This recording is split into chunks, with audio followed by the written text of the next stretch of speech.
ஒரு ஆண்டவர்கிட்ட போயிட்டு பரலோகத்தில் இருக்கும்போது மரித்த ஒருத்தன் வந்தான்.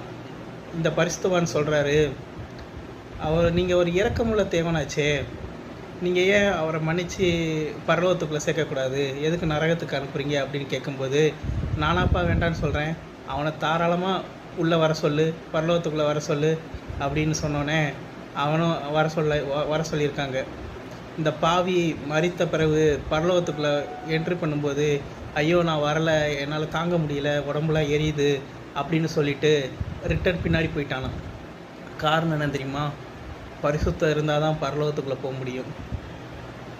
பரிசுத்தம் இல்லாமல் ஒருத்தரும் இயேசு பக்கத்தில் போக முடியாது. அவ்வளோ ஒரு பரிசுத்தம்.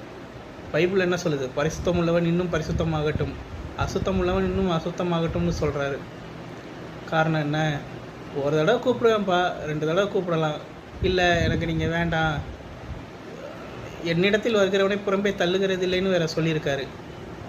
அவரவே வச்சுக்கிட்டு இன்னொரு சைடு பாவமான வாழ்க்கையை வாழ்ந்தா வாந்தி பண்ணி போடுவேன்னு சொல்லியிருக்காரு. எப்படி வசதி?